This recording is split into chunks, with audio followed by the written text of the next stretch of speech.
Hey guys, welcome or welcome back. Tisha here, back for another recap of My Five Wives, Season 2, Episode 6, Home Sweet Seattle. They pissed me off this episode because I don't think that Brady and Noni are considerate of their children. I also don't like how you're trying to act like this lady did not know prior to coming to this trip that she was pregnant. There is no way that she didn't know. And Brady just so happens to know at the end of the episode that her due date is in March. It's giving this is storyline, and y'all didn't do a good job of capturing this because you can't make me think that this lady said, "Oh, I'm not sure if I'm pregnant or not. Let me pack a pregnancy test with me." And then I announce to my husband I am pregnant. And then he just happens to know when exactly I'm due afterwards when Brady didn't even know how ovulation worked. No, it doesn't work for me. Go ahead and do me a favor, hit the like button as we jump into this.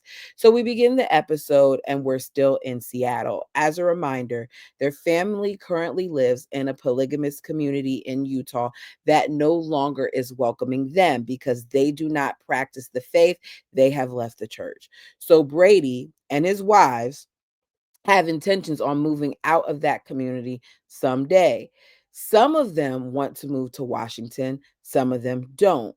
Out of all the wives, Polly and Robin seem to be the most apprehensive about leaving the state because they don't want to leave their families in Utah. Now, I'm guessing for Rosemary, it's not as big of a deal because they're not even really making an effort to like see her or her kids and things of that nature. Noni's family is already out of the area. So those two are the ones that struggle with it the most. I personally am reminded of how I would have to hate to be in this type of dynamic because every decision that I make would involve not me just consulting my partner, but me having to talk to, excuse me, all these other people as well. And that to me would be annoying. So, despite their feelings about it, they decide to go ahead and look at some places that are in Washington in case they do decide to move to the area. Brady has been talking to some realtors and he set up an appointment with one. The good news is, wherever they do decide to move, because Brady's background is in building, they can make necessary modifications the same way they did to their homes where they're at now. So the first place that they look at has 5 bedrooms. We don't know the square footage or the bathrooms or any of that other stuff, but it has a wraparound porch, high ceilings, it's fully furnished, and they want $3 million for it.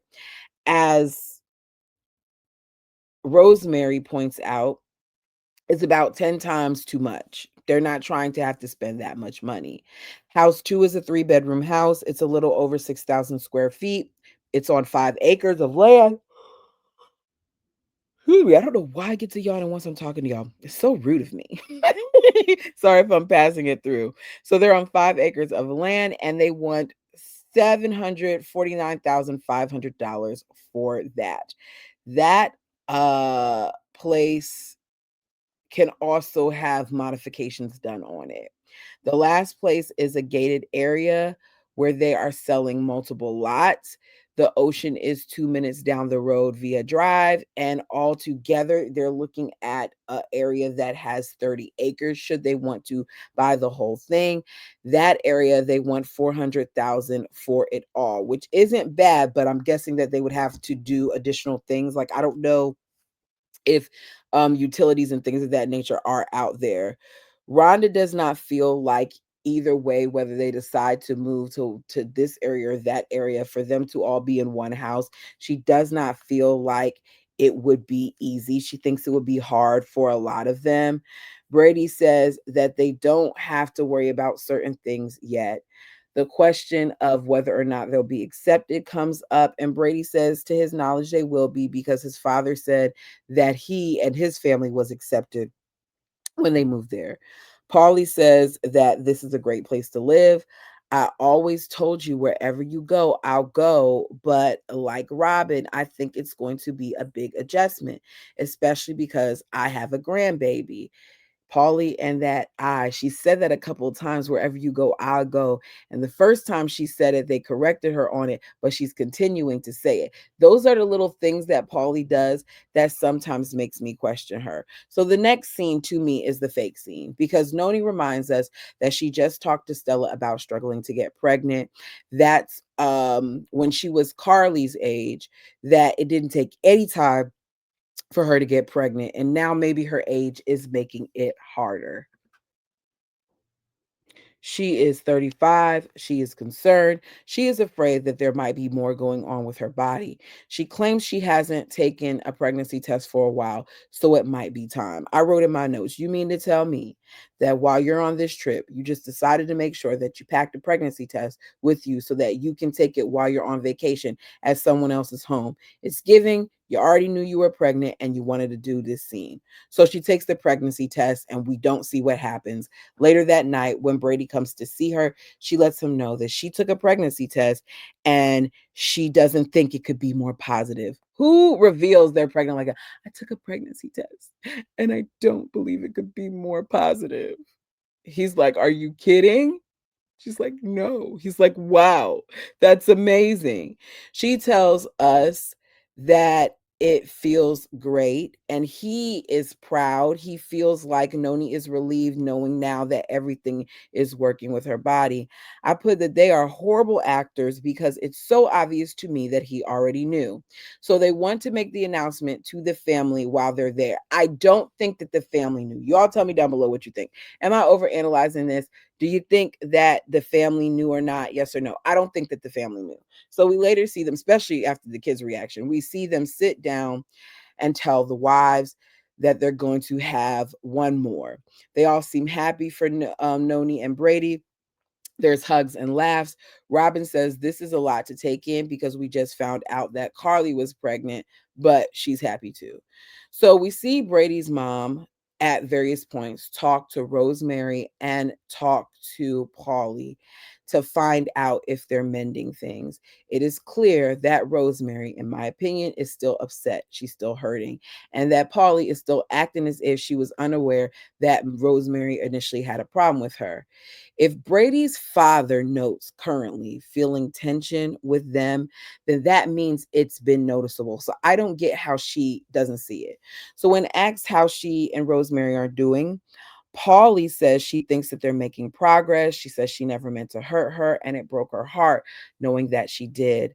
I think part of the reason why Rosemary is struggling with this is because Paulie is acting like she did not know how Rosemary felt about her when Rosemary already told us in season 1 that she approached her a few times over the years about this. That time that she did wasn't her first time.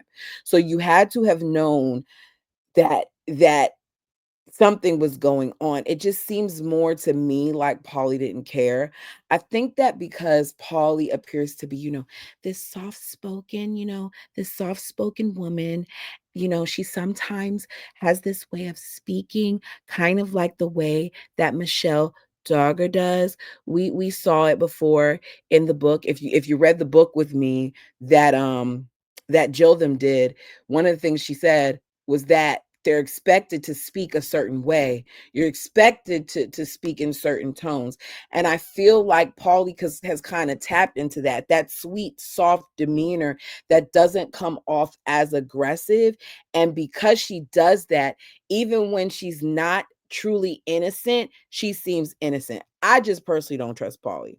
So Stella tells Paulie that, wanting what you want for yourself as much as wanting what you want for your sister wife shows growth. In other words, it's got to be more than about just you. The same way you want certain things for yourself, you should want it for your sister wives as well.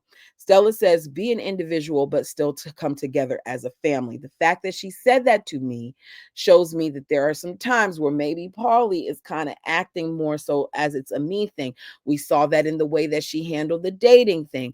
We saw that in the way that she handled um him coming to her house to help with certain things on her nights. Like Paulie has shown little things. The move, I'll go anywhere you go.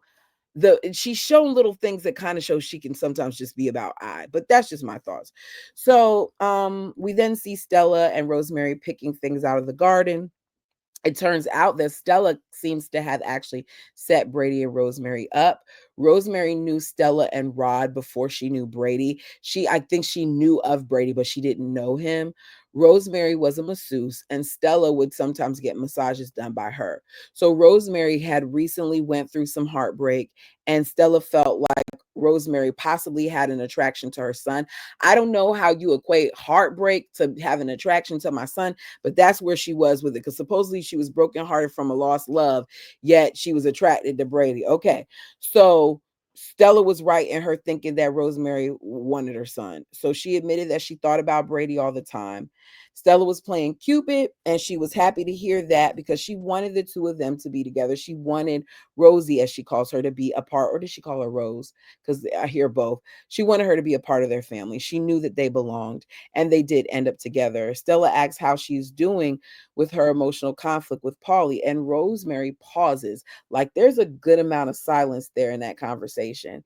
And she's like, she still doesn't know. She pauses for a long time and says she felt like she was more invested in Brady than she was in the family. To be truthful, whether Polly realizes this or not, she often makes statements that makes it seem that way. As I said earlier, she says, wherever Brady goes, I'll go. That is not about the family, that's about Brady. So Stella talks about some of the heartache with the plural lifestyle. She says you don't want to challenge your sister wife, but sometimes it's necessary in order to resolve feelings. Stella says that she understands that Rosemary wants is what Rosemary wants is time with her husband. She admits that she too had moments where she was hurt because she felt like she was being lost in the shuffle of plural life, and she feels like that's what's happening for Rosemary. She says it's hard to feel important and valued the same way that he valued others. She says she knows that he loves her even though he doesn't always approach her the right way. To me, it just sounds like a bunch of settling. Stella says, I've had a lot of conversations with your husband about you girls, and I do know that he loves you and values you. What can you do for you to lighten your heart? And Rosemary says that she has to let it go. And she starts crying a little bit because we see her wiping her eyes, and she just looks so sad to me. She says that she has to trust that Brady loves her and that he's managing the affairs of the family the best way that he can. Stella hugs her and lets her know that she's one of her special ones, and they tell each other they love one another. I think that that's so much deeper. And I think that because Rosemary often puts the others before herself, that she's neglected in more ways that she's willing to admit. I think that Brady does love them all. I'm going to say that. But I also feel like he tends to sometimes allow others to get certain things that Rosemary doesn't get, because Rosemary is so willing to be like, oh, make sure you do this and make sure you do that, and I'll wait, it's okay as long as you clear things up with her. Like she constantly puts herself on the back burner. So later we see Rod talk to Brady because he's concerned. First, he wanted to make sure that he was capable of feeding all these mouths that he keeps on creating. Brady says, business is going well. We're doing good in that regard. I don't know if it's because he watched the show or if it's because of the actual tension, but he says that he currently feels that there's friction between Polly and Rosie, and he wants to know what Brady's going to do about it. Brady doesn't feel like he needs to do anything about it. Brady feels like it's going to work itself out, but he doesn't want Brady to be in a situation like him where he didn't address it. And as a result of that, he lost one of his companions, his second wife. Brady is still thinking it's going to work at some point. But he brings up, like, look, you're thinking things are going to work out, but you had another wife, the quietest one of them all, that was genuinely hurt with the ring situation. Brady says, I didn't handle it right, but I made up for it. And I did it right. So it's all good. I don't know what it is about Brady this episode, But his smile really got on my nerves. And I don't know if it's because it was reminding me of some of the polygamists that we've already watched on TV or read about, but there was something about it where it's like you really, really think like you the man. And it could just be me. It just I didn't like the way that it looked. And I didn't like the way that I felt in listening to him talk. Because he really does feel like he has it all together when some of your wives are still really, really hurting. Rod hears him, but he's not sure if Brady is really getting it because he says he was like Brady. He was in denial of what's going on. I appreciate the fact that Rod is saying this. I appreciate the fact that Rod is owning up to the his part in the demise of one part of his family because that wife is gone. Now, whether or not he had kids with her, I don't know, but he does say that that section of him is gone. He said the hurt and the trauma that he went through from losing his companion was hard, that he still carries those emotions with him even to this day. He says, I felt blindsided. I didn't see it coming. If I did, I would have moved mountains to stop it. I wonder why he didn't see it coming because there's little things here and there, but I think that goes back to these men and their egos and how they feel like they can do whatever it is that they want to do and how the women are just supposed to tolerate it and keep sweet and suppress their feelings and things of that nature. And over the time, because of whatever has transpired with the wives in his family, Stella included, he's realized that there are some things that he did wrong. Um uh he wants him to be in tune with things and not have to pay the price, especially because all he had was 3 wives and it was difficult, so he can't begin to imagine what it's like for Brady with 5. Brady says if he lost one of his sweeties, it would ruin him. He appreciates the wisdom and words from his father, but he doesn't feel like he's in that place anymore. He says years ago, he wasn't in tune with his wife's emotions, but now he's really in touch with them. And I beg to differ because how were you in touch with them if you didn't understand that the ring situation with Rhonda was that big of a deal? Not Rhonda. Ugh. Robin was that big of a deal. It proves to me that you really aren't as in tune as you think. How are you in tune if you didn't realize just how much the situation with Rosemary, even though she's brought it up before, was hurting her? Like, sir, you're not as in tune as you think you are. You may want to listen to your dad. So the kids go to the beach and they get to enjoy the water. The 2 children are later baptized by Brady because they are of age, as he says, to be baptized. In his previous group, you had to be baptized by or ordained priesthood holder to baptize your kids, but now he feels like he's the dad and he could do it if he wants to. I hear you, to each his own. Me personally, I enjoyed being baptized by my pastor, and I was like, what, 13 when I got baptized? And it was a lot more than just me making a decision. Like I had to study and take a class and or classes and do all those other things. But it's different, for each religious group. We'll say that because now the church that I go to now is non-denominational and they don't make you do nearly as much stuff as I had to do when I was in Seventh-day Adventist church. Okay, so for him, this is a coming of age for his children. They're at a point now where they can know right from wrong. So they get baptized. It's cold outside. I don't know how cold the water was, but it's cold because the people are shivering standing outside even watching them, so I can't imagine what the water felt like, right? It's a little different because I know when I got baptized, once I came up out of that water, everybody was cheering, there was this thunderous applause, but it's kinda quiet here, it's cute. All I kept thinking was, "I hope no one gets sick." So it's another day. Brady has rented a boat. We see them go whale watching. Robin is excited because she never got to do anything like this as a kid. The whales come out, everybody's excited. We even see Robin excited. We see Rhonda excited. We see Paul, like all of them are happy. I don't know who's more excited, if it's the kids or the adults, but they all love it. Later, Brady's mom asks Polly if she can plan a shower for their oldest daughter, Carly. She says yes. Later, we see Stella and Carly talk. Carly enjoys speaking to her grandmother about pregnancy and marriage and things of that nature. She just loves having her husband there. They both agree how nice it is to be able to lay in someone's arms and breathe in deep, right?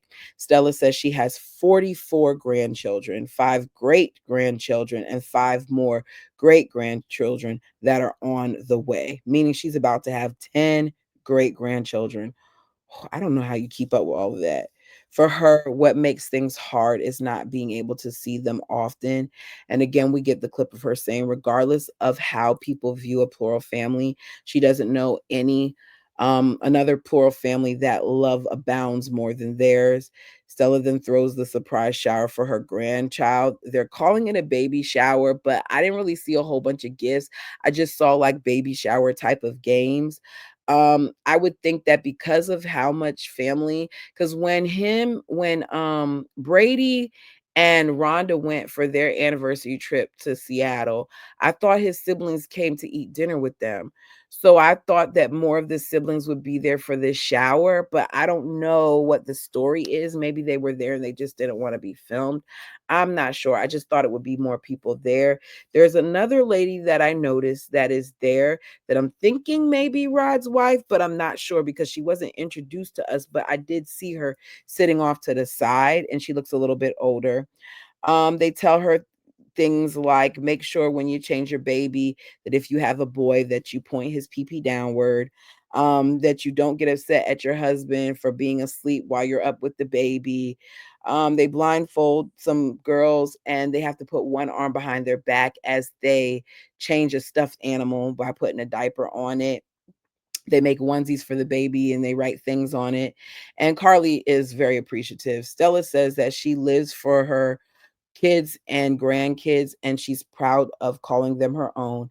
That's the blessing of parenthood. She says you'll never do anything greater than being a parent. I don't agree with that. And I say that because I get what she's saying, but there are many people in this world who are not parents, who have not experienced, that aspect of life and they've done amazing things. But I think that that also goes back to what they're taught, which Noni's son kind of says later on. I'm going to play the clip. I'm not going to be able to let you all see it because it's just going to be black up here, but I'm going to play the clip and comment on it so y'all can hear what he says about this religious situation, right? So we see the kids do a slip and slide day. They have a great time, and then Noni kills the mood. Okay, so this is what happens. Noni and Brady pull the kids to the side, right, to let them know that they're going to have another baby, and the kids aren't feeling it. Let me play the clip because one of the things that stood out to me, maybe I'll mention it now, is the fact that her son Paul, who is 15, says, I asked my mom not to have another baby. That stuck out to me. That did. Okay, let me pull this up real quick and then I'm going to play it so y'all can hear it. Hopefully, it will play through the system. Let's go. Hold on. Know when I hit the pause button on this, y'all. I halfway feel like I need to redo this. Okay.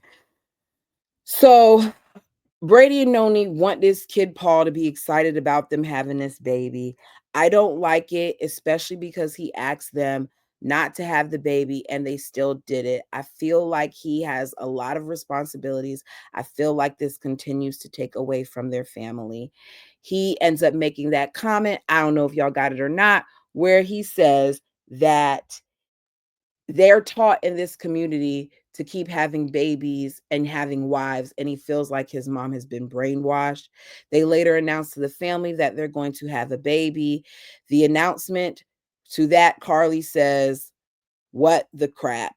She says it's hard to wrap her mind around the fact that there's going to be an aunt that is younger than her baby or an uncle. That's when Brady says that Noni is due in the middle of March, confirming that he already knew. But the grandparents are happy. The next day, it's hugs everywhere as the kids are sad to leave. Stella says she hates to see them go, but for them to move here, it would have to be a monumental task. And that's how it's going to end. I really don't know what part I done paused this thing on. I'm gonna have to replay this thing, and y'all know I don't edit, so hopefully it works. Thank you guys so much for watching. If there's something that I left out that you want to discuss below, Put it in the comment section. Until next time.